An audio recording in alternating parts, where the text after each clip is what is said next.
Happy Monday, everybody, and welcome into the Gramlich and McLean podcast, presented by Ingles, the official supermarket of Gramlich and McLean. Mac, we have another great guest this week. If you missed any of Women's Basketball Week last week, go check it out. It was awesome. Coach Duffy, Coach Poppy, and Olivia Miles joined us, and that was really fun.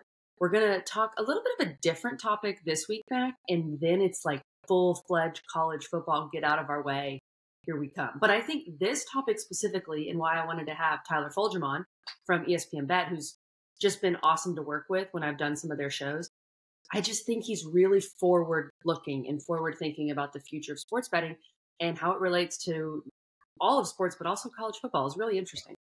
It really was. It was a great conversation. And again, we had this a couple of weeks ago, maybe a month ago or more now, which is, it's crazy how fast this summer is blown by. So you'll see some things in there that he references that maybe you're like, uh-oh, look out. But he was so much fun. I mean, just to have and, you know, to pick his brain and to see where, like you said, the future is going with this thing, because it's interesting. You're adding new fans, you're adding a new element, and you're growing the game in a different way. Now, some people might not love it. Guess what? You don't have to do it at all. You don't have to pay attention to it. You don't have to participate. The game will still be played, and you can do it your own way. But I really liked and am interested just to see how quickly, you know, do we get to some of the things that Tyler breaks down here, if we do it all, obviously. Yeah, no, I think it's fascinating. Now, this was before, we recorded this before the WNBA season started. So he was talking about Clark and the Indiana Fever's playoff projections, which his point was her impact everywhere, including with sportsbooks. Now, will the Fever make the playoffs? I do not think so, Mac. But he gets into that. So that was just kind of where the line was before the season started. He has a crazy story about, I'm just going to leave it at this, about how making and delivering sandwiches during COVID got him his foot in the door at ESPN. I'm just going to let him tell the story because it's crazy. And then we get into the future and his ideas of like a betting interface, basically on a game where you're going to be able to live bet consistently throughout games. And that's coming maybe quicker than we think it is. And he talks about how he loves fantasy sports and playing daily fantasy, right, which is perfect because Gramlich and McLean may have something in that realm headed y'all's way at some point in the near future. So Tyler was setting us up great right there. Yeah, he was. He really was. And that'll be a lot of fun. We'll kind of break that news here in about a month, which can't wait to tell you guys. I said too much, Matt. No. You did perfect. Nobody knows. There's a million of those things. Figure it out, people, if you want to. But some fun stuff coming, and going to be some other ways that we can continue to interact with you guys. Cannot wait to tell you more about that. And also can't wait to tell you about our friends at Ingles. Guys, it's summertime. We're throwing down. You know what I've been the most impressed with? Like the meats, KG. The meats are always excellent. I always know that when I go there, no matter what time of year it is, no matter what time of day it is, the meat's going to be popping. I know that. What I've been very thoroughly impressed with and excited about is the watermelon has slapped at Ingles. Let me just tell you guys, you walk in there, you can have it pre-sliced or you can buy your own and do it yourself. It has been exceptional. I'm a big watermelon guy. Amelia Rose is a big watermelon girl. She loves it. We love it. It's been excellent. So the produce has been popping for the McLean residents.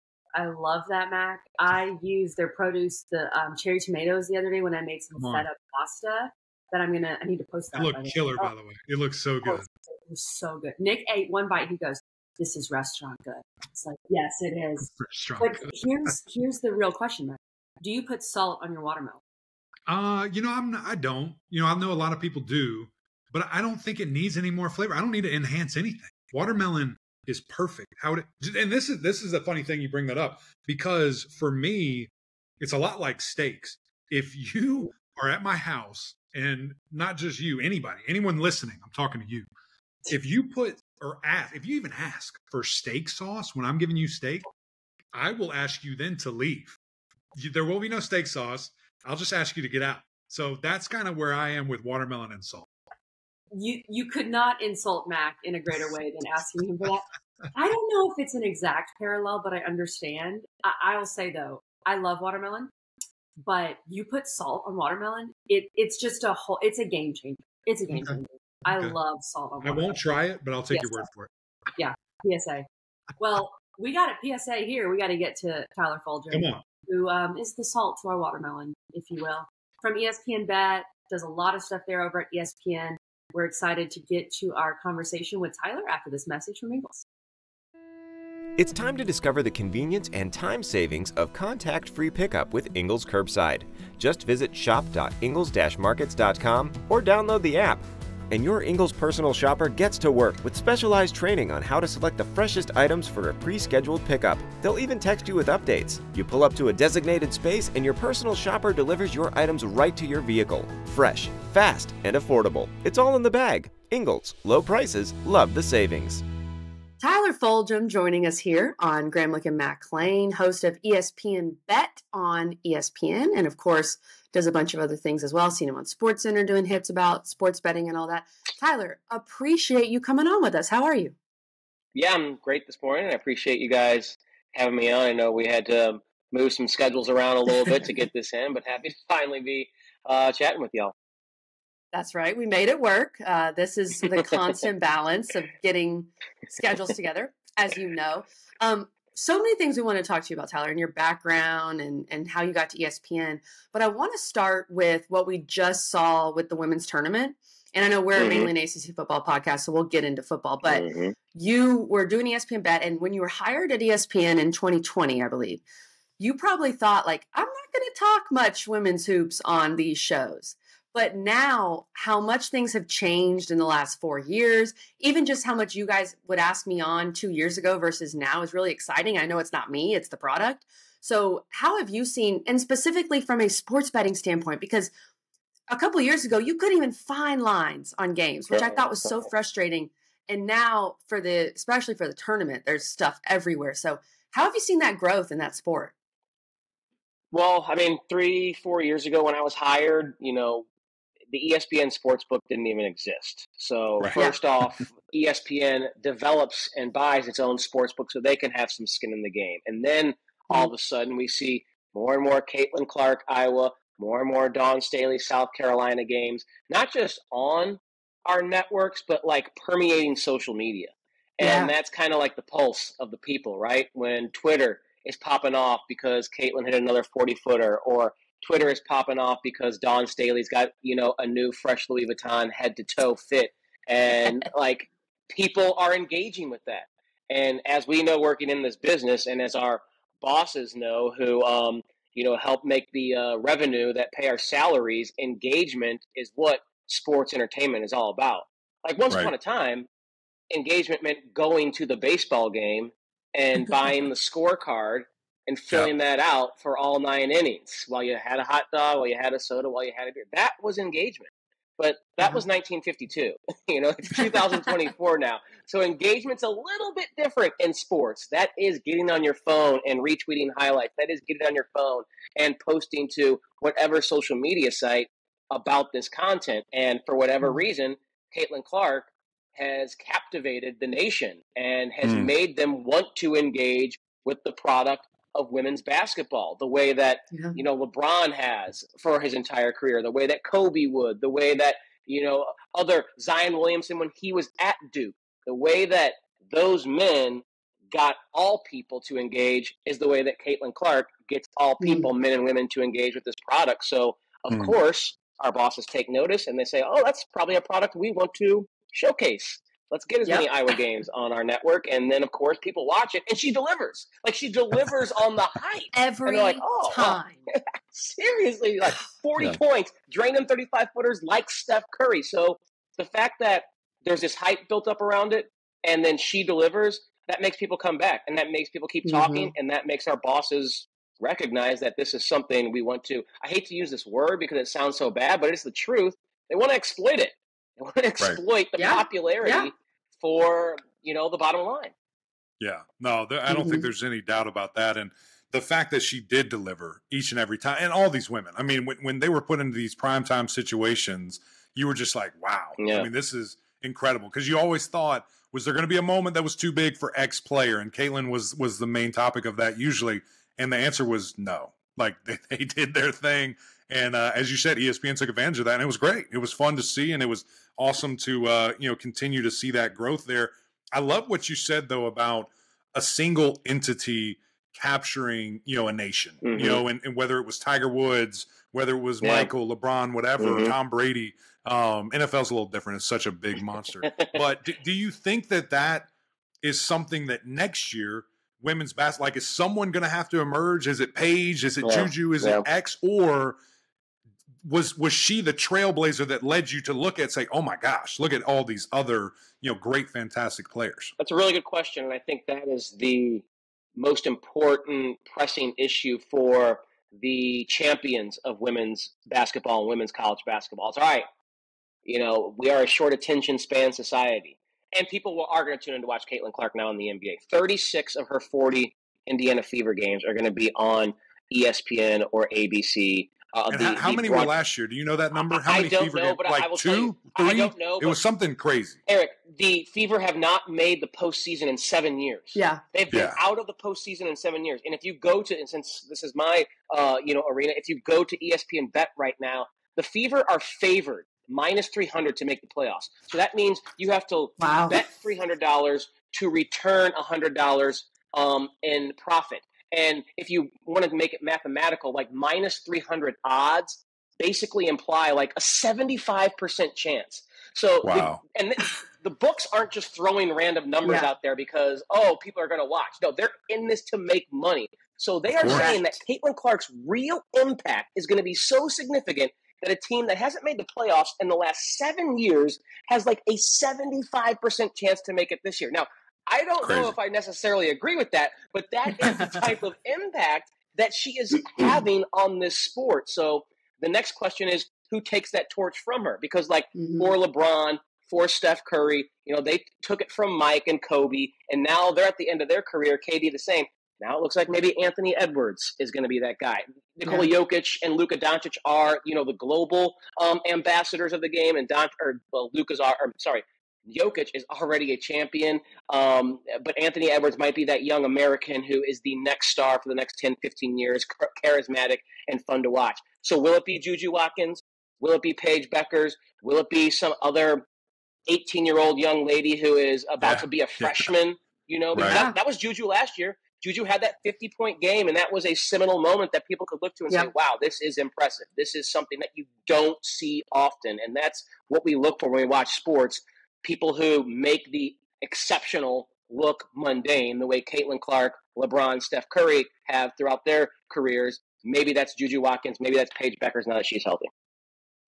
It's so interesting. We will see. And I want to get more into kind of the background of sports betting. I always think the thing with sports betting is getting the casuals involved is huge for eyeballs and getting them interested. But before we do that, Tyler, let's learn a little more about you, okay? The man under the ball cap right here. So doing my research. Because I have bad head this morning. I have bedhead too, so you can't really tell, but I do. Mac always does. So I was like, I can do some product placement here. That's right. Yeah, perfect. You are a Mizzou guy, which we know Mizzou, big time sports journalism broadcasting school. So you're at Mizzou. You cover Mizzou for a good bit down there in Missouri. So I'm sure covering college football. Go to Stadium and then end up at ESPN. So just give us like a bird's eye view of where you started and how you got to ESPN. Well, yeah, when I was 16, 17 and realized I wasn't going to run a 4.4, end up being 6'6". Everybody has that realization, right? Yeah. Be able to hit a curveball. Did it really take till 17, 18 though? Like, did it take that long? Giving myself way too much credit. Yeah, so when I realized, the dream of being a professional athlete was out the window, this is probably closer to 14, 15. I was like, well, I do like to talk, and I'm a good BSer. Like to hear myself talk, and I feel like that's an important quality if you want to be on TV. So I, Missouri, luckily, had always had a very well-known journalism school, and that was my state school, so very easy to go there. Get my broadcast journalism degree. My first gig out of college, was Quincy, Illinois. It's like market 185 or 210. I was there for 16 months because, you got to be a one-man band and start at the smallest, Midwestern city possible. I did that.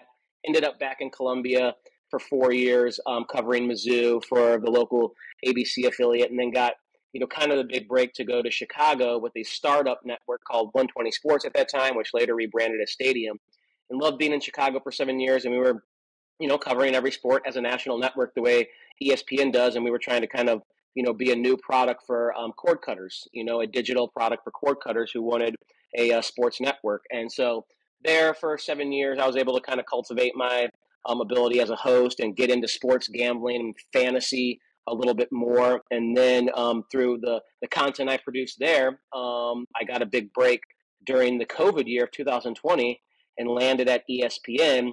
I'll try and make the story as short as possible, but I was out of work. We want to hear it. We want to hear it. I was out of work in 2020. I didn't have a contract renewed with Stadium after 7 years there. And then, the pandemic hits and there's not really much sports to cover. So kind of as a side hustle in Chicago, I started making sandwiches, posting a picture of them on Instagram, and then delivering them on bicycle around the city of Chicago to friends and family for $20. It was like a lunch. It was just something to do to stop me from playing so much Madden and NBA 2K, because that's really all. I was being so sedentary, not working out. I was just playing PlayStation all day during the pandemic. And my friends were like, dude, you got to get off your butt and do something. And so I was like, all right, I'll do this for fun. And one of my clients ended up being Carol Veroniak, who worked at ESPN at the time in kind of like the talent department. And I delivered her a sandwich. And she had, 3 young kids at the time, and they were inside. She comes downstairs, and I was like, "Hey, Carol, it's $20." She's like, "Oh no, I don't have an Andrew Jackson. And do you have Zelle?" I'm like, "No, I only have Venmo. It didn't work out." And she was like, "Oh, I feel so bad." I was like, Carol, I'm just doing this for fun. I'm glad I could, get you a sandwich while you're taking care of your kids. Get me a job at ESPN, and we'll call it even, huh? So you knew who it was. You knew who she was. And then an hour later, she texts me, "Tyler, that sandwich may have been the best investment of your life." And I didn't quite know what she meant at the time, but 3 weeks later, with no interview, no audition, I just sent her a resume reel of me hosting some gambling and fantasy content. I got hired as a host and analyst for ESPNBET Live, which was daily wager at the time. She's like, "You're moving to Las Vegas." And I was like, "Okay, I need a job. I'm moving to Las Vegas." Wow. What? That is the craziest. I've been hired by ESPN story. And Mac and I, we've asked a lot of people this question. Oh my gosh. What the heck? Wait, wait. Hold on. Where did the connection come from? Where did she come from? So my agent did connect me with her to have coffee at the time, at the beginning, January of 2020, when my contract expired. So, I was a free agent at that time, and we had just had a coffee, date to network, and never had anything come up after that until we followed each other on Instagram, and she, I guess liked the look of that sandwich, and I delivered it to her. And I'm guessing because she's like, "Oh, this guy's a hustler, it's the pandemic and he's not working." Sure. So that shows me something. He's got that go get him attitude.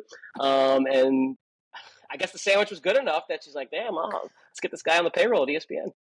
Mac, I have the more important question. What kind of sandwich was it? Yeah. Walk me through this sandwich. Yeah.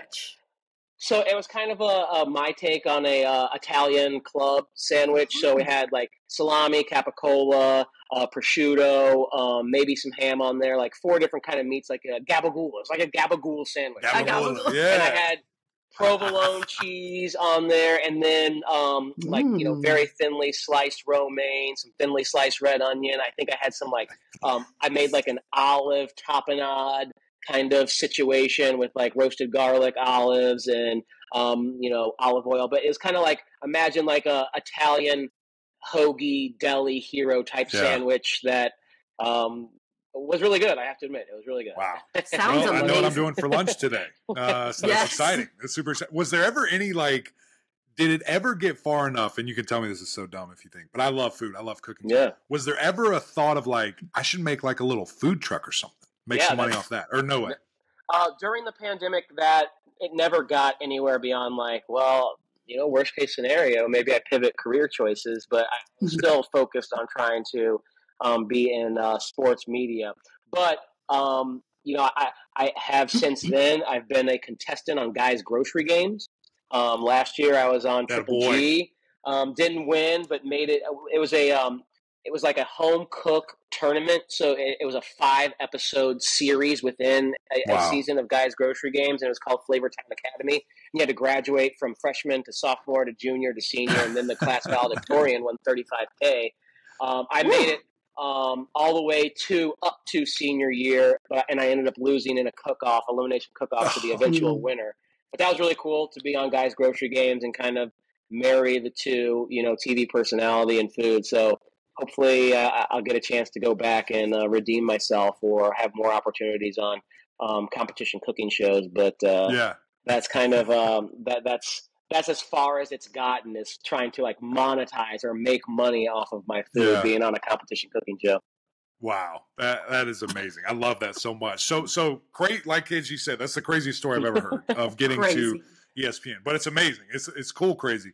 Where did the betting come from? I mean, was that something that you had interest in, or did they drop a bomb on you? Like, what's that? I got to figure all this out. When I was at Stadium, I've always been a fantasy player. Fantasy football, fantasy basketball, fantasy baseball. I've always, even Madden is almost like I love going GM mode and trying to construct rosters in Madden or NBA 2K. So I've always been a fantasy player, and that, of course, is a derivative of gambling. And then at Stadium, I had the opportunity to kind of create some content, a show that was built around fantasy. It was called the Fantasy Happy Hour. It was me providing picks. And then 2018, 2019, we have the landmark ruling that overturns the ability for states to create their own sports books and casinos. And we really start to see within the space that, okay, this could be something. So then we incorporate some gambling into the fantasy, and we created a show called the Fantasy Sports Book. So it combined our love for fantasy football and then the kind of very new in its infancy, sports betting touting on, a sports channel. So I was able to, dip my toe in the water of sports betting through that. There's so much crossover between fantasy and gambling. The same stats that you're looking at to inform your fantasy decisions are the exact same stats you're looking at to inform your gambling decisions. Then you learn that's the science. Then you learn kind of the art of gambling and how sports books make lines in reaction to trends and how sports book change lines in reaction to what the public is betting, where the money is coming. So then that takes years. That wasn't something I just picked up right away. Through trial and error, repetition of talking about this, I start to marry the science of the data with the art of sports booking, bookmaking, and then hopefully I'm getting better and better at my job the more and more I do it. How many texts and calls do you get from friends, family on what and where to pick? Honestly, hundreds, thousands? No. Honestly, especially my friends, because if you have a group of friends like I have, they've been my friends since college. My fraternity brothers on the group chat, my friends from high school since I was in elementary school, middle school. We've known each other since 12, 13 years old. Still fortunate to have a group of friends like that. So when you make it to a certain level and you're on ESPN, they want to tear you down a little bit. They want to knock you down a peg or two. So it's not like, hey, what's the bets you making? It's when I get them wrong, they're roasting the hell out of me for what I got wrong. No. Like, let's fade what Tyler has to say. That's our only way to make money. But that's what you need from friends. You need friends who kind of knock you down a peg or two and keep you grounded. So, of course, there's some people who reach out who don't know me that well, and I'll offer up advice. I don't mind offering up a pick, but I don't think I've made anyone millions of dollars at this point, because I certainly haven't made myself millions of dollars at this point. Okay, Tyler, I have two very important questions. All right. Okay. Number one, and I've always wondered this about a lot of betting hosts. So let's just start here. Mm-hmm. Do you gamble? Yes. Do you bet? Oh, okay. I gamble, but that's, again, mostly 95% of it is through fantasy. DraftKings, FanDuel, daily fantasy football, daily fantasy basketball, daily fantasy golf, daily fantasy baseball. That is the majority of my gambling. I am not often gambling sides, totals, player props at the sports books. I definitely, talk about that on my show, definitely provide my advice and what I would gamble if I did on those. But I am mostly, if I'm spending my money, it is mostly spent on playing daily fantasy. That's my preferred choice of gambling. Do you and why is that? What is it about? Yeah. Go ahead. Yeah. What is it about? No, I think it's a good question. Yeah, it's what I've mostly been used to. And for whatever reason, I find a bigger thrill, a bigger, kind of the dopamine rush out of predicting, building. Like I said, it's like Madden, because I grew up playing PlayStation, Xbox, all that. So like building a team, building that roster of football players and doing that better than my competitor gives me a bigger dopamine rush than beating the sports book. Because when you're playing daily fantasy, you're competing against thousands of other people for the best lineup. When you're gambling, you're competing against the sports book, against a number they created.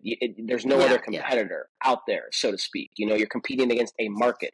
But when I'm playing daily fantasy, I'm competing against every other person building a lineup. And there's something about that form of gambling that gives me a bigger dopamine rush than betting sides and totals. And there's also this, like, if you want to gamble on games and player props, it's a grind. Like, to be very, very successful at it, to turn a lot into a little, you got to hit like a 10-leg parlay, or you have to grind edges and be very, very methodical about building your bankroll. However, in daily fantasy, there is, and this is part of what's kind of the unsavory side of the game, because it's almost like predatory. It really is, and I've been almost trained to think this way, but it's like I can turn $10 into $1 million by winning the DraftKings Million Maker, because I'm of course my odds are very low because I'm competing against 400,000 other people, but there is that, I guess, easier pathway to the get rich quick in daily fantasy than there is in gambling, and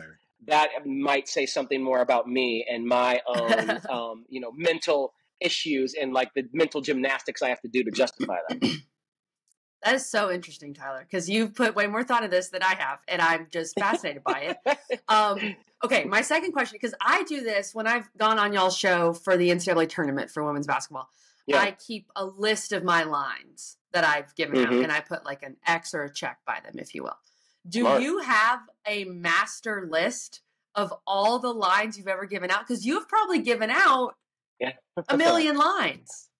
Yeah, I mean, I don't have every single one, but we definitely keep track of our best bet. And there was a time period when I was, first starting, that I did for each show, write down the bet that I was providing, and then, grade it the next day. Was it right? Yeah. Was it wrong? But that is, again, this is sound advice. Like, do what Kelly has done there. If you want to get into sports betting and gambling, you have to grade yourself. You have to be honest. You can't just make these bets and then, okay, well, did I win or lose? No, you have to very, very tediously keep track of what you're doing, how much you bet, what line that you bought it at, maybe what line it closes at, so you can recognize, did I get the best number? Did you get that? That's another great part of gambling. Like, so much of it, it's like the stock market is not necessarily knowing what's going to happen, but recognizing the time to buy versus recognizing the time to sell. So, like, let's talk about tonight, for instance. The Nuggets and the Lakers play a game 4. It could be an elimination for the Lakers. They're a 7.5-point underdog on the road here.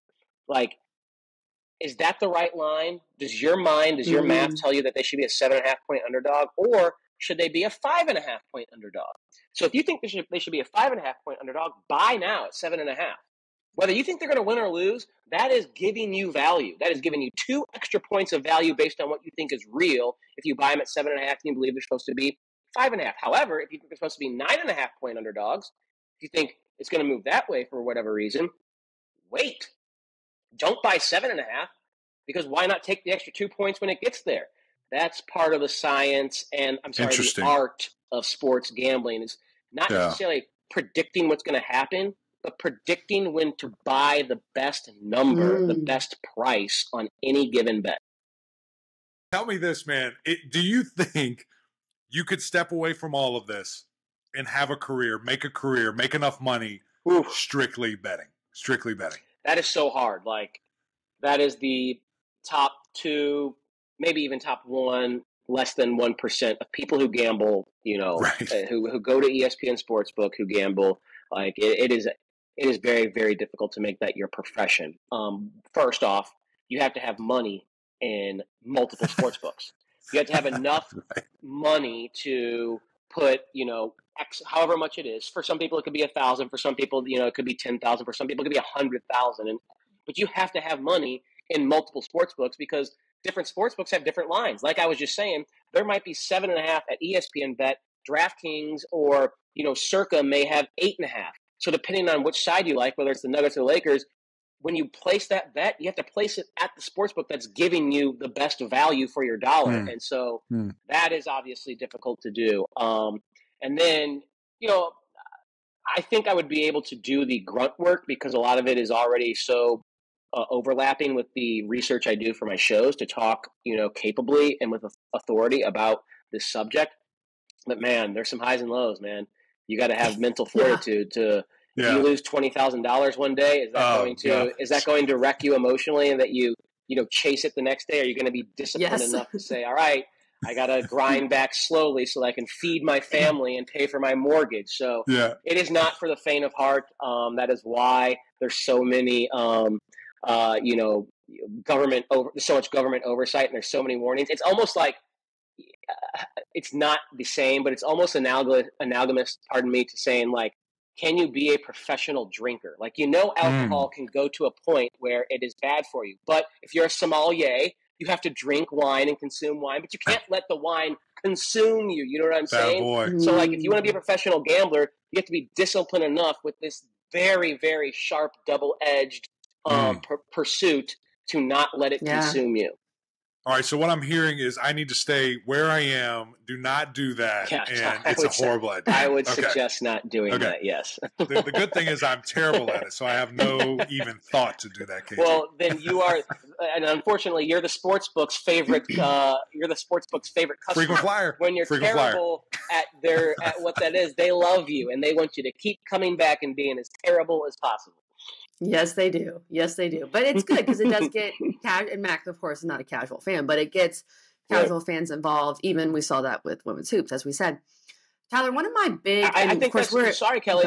I'm sorry, but I think that's the most important thing. Kind of taking it full circle when we were talking about Caitlin Clark, like when now in 2025 and beyond, to have engagement for sports, whether it's women's college basketball, the National Football League, or any other sport in between.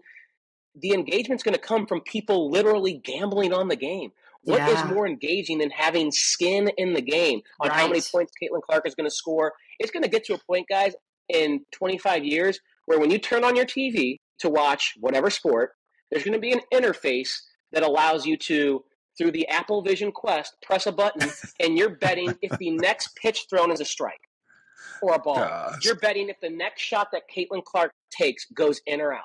That's going to be the way to engage the audience. That is going to be the way the commissioners of these leagues, the owners of these leagues, the decision makers who are responsible for keeping these leagues fiscally viable, they're going to realize that is the best way to plug into our audience and keep them around as our attention spans get shorter and shorter for a 3.5-hour football game, for a 2.5-hour basketball game, for a 3-hour baseball game. The only way to do that 25 years from now with the human brain is going to be allow them to release all that dopamine and gamble on the game while they watch the game. And they're going to create an interface that makes that so easy that you're just sitting there watching, going boop, boop, boop, I'm betting here, watching the money either pile up or watching the money drain.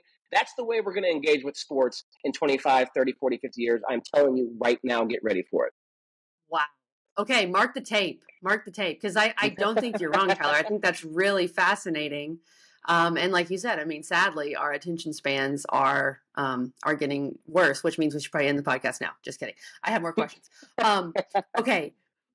So going off of that, because we are a college football podcast, and Mac and I love college football. Obviously, if you're from Missouri, grew up as a Mizzou person, you probably do too. Right. So college football has that weird, and college sports has that weird back and forth of these are amateur athletes. And I think a lot of that is changing. But even going into the women's tournament, just a little behind the scenes, like I had to get approval to go on ESPNBET because technically it's still college athletics and people, feeling iffy, whatever. And I was going to call games as well. So that was a little iffy. Do you think in your picture of the future, like will college football and will they have to embrace sports betting like the NFL has? That's a really great question. I tend to think more likely yes than no, because college football is still about making money. Yes. It's all it is for these universities. It is often the biggest driver of revenue that allows them not only to operate an athletics department, but a university at large. So I ultimately think they're going to have to follow the money. And it is kind of like an eye roll to see the powers that be, the NCAA, whatever it may be, try and, insult our intelligence with amateur athletes, especially with football and college basketball and how much revenue they make and the salaries that these coaches make. At every public university, the most highest compensated employee is the college football coach. That tells you everything you need to know about what is going to happen here. So there may be some tweaks.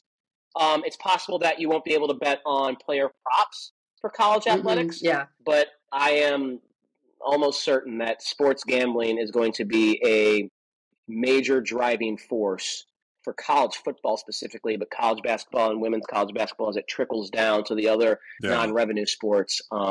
It's going to stick around. It's not going anywhere. Yeah. Last one for you, man. We'll get you out of here. Very grateful for your time. How do you see the player piece of this happen? I mean, we just saw a guy get banned for life in the NBA. Yeah. What needs to happen? Is it more education? Is it being stricter? I mean, I don't know how you get more strict than kicking a guy out. What do you see happening with that aspect of it?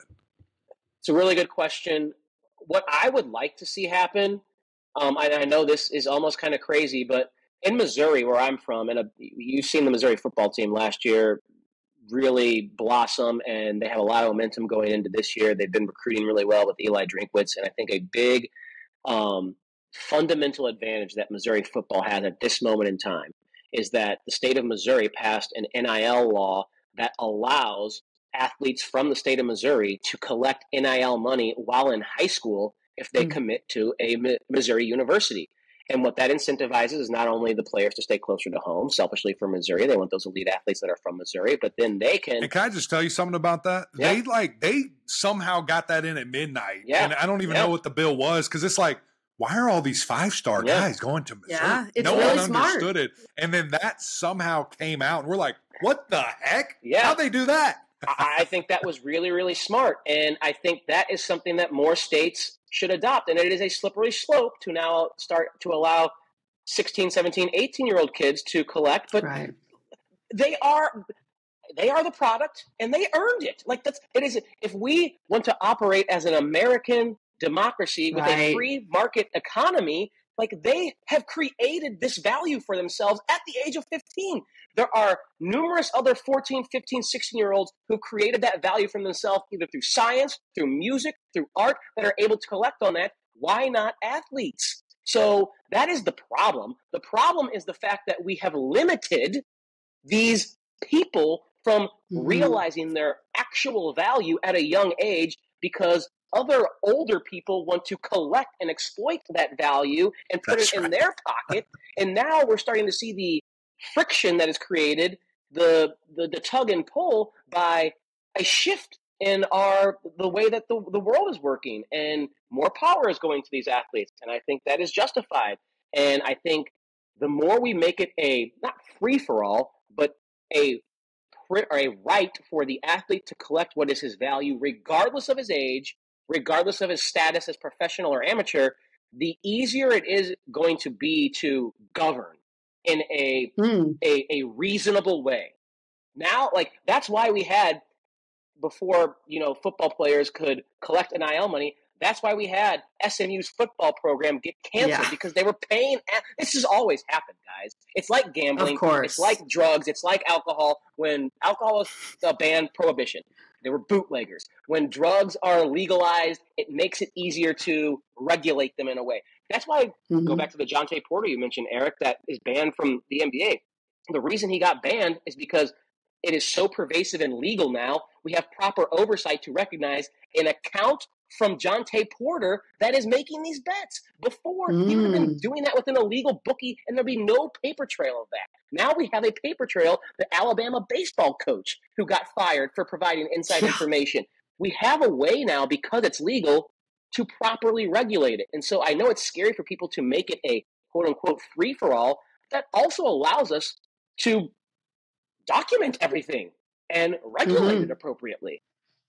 It's a great point. Yeah, for sure, Tyler. I mean, I learned a lot with this interview. I appreciate your time. And yeah, maybe we won't ever get the what was it? Boston College players involved with the mafia play shaving. Like, we don't need that ever again. Well, that's the point of regulation. That's the point of making it legal for everyone. Like I said, now you have to register on the cloud. All your data's there. Everything. You can't hide from it now. And that's a good thing if you want the integrity of the game to remain. Sure. The integrity of the game is compromised when you can hide under the cloud of the black market, so to speak. Right.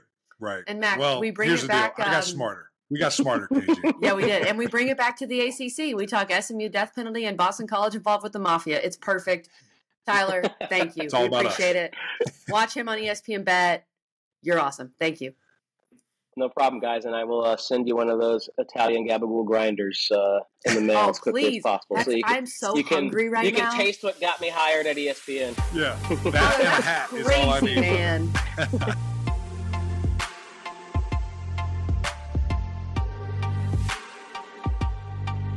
Thanks again to Tyler Fulghum for joining us here on the Gramlich and Mac Lane podcast. Really appreciate his time, his insight, his look into the future. Follow him on all the socials. Check him out on ESPNBET. He is a really good kind of resource to look at for all that betting stuff, and it is the future. There's no doubt about it, Mac. I cannot wait to be sitting in an arena watching a basketball game or whatever else you like to watch, or a football game, and have glasses like this on. And just be looking and say, oh, yeah, I'll take this bet right now, immediately, that it's going to be a pass. Boom, instant, $100 or whatever it is, $30. It's going to be nuts, KG, to just see that. And honestly, like, where's it going to happen first? Because is the NFL going to be experimental with that? Is the UFL going to be experimental with that? I definitely think college is light years away, but maybe not. Who knows? Yeah. It is going to be fast. And is it just like a thing where maybe this is actually crazy. This is like guerrilla marketing warfare betting, what that I'm talking about. Okay. What if you just, like, the company sold it, X company sold glasses, and you go into the event and they use like a geo ping to know where you are. It doesn't have anything, the NCAA, whoever, they don't even have to approve it. We just got it and we're going. That's crazy. We should invent that right now. We'd be billionaires. We wouldn't have to do this anymore. All right, Mac and I need to go because we need to go work on this and figure out how we're going to. Don't steal my idea, anyone who just heard that. Don't steal my idea. We should bleep out your idea. Well, guys, always appreciate you tuning in. Continuously need your support. Go over to YouTube, subscribe, leave some comments in here. Let us know what you think about sports betting and where it's going, where it is. Do you like it? Do you hate it? Do you hate it because you lose? That's another thing. I hate it because I lose all the time. But here we are, and we're continuing along. Football season, full steam ahead. These next couple of guest guys, buckle up. It's going to be really fun. We're going to go on a stretch right here that gets us jacked up and primed and ready for ACC kickoff, and then our ACC previews with all these head coaches. It's been so fun. So we're just getting started. Appreciate you guys always. Until next time, we'll see y'all.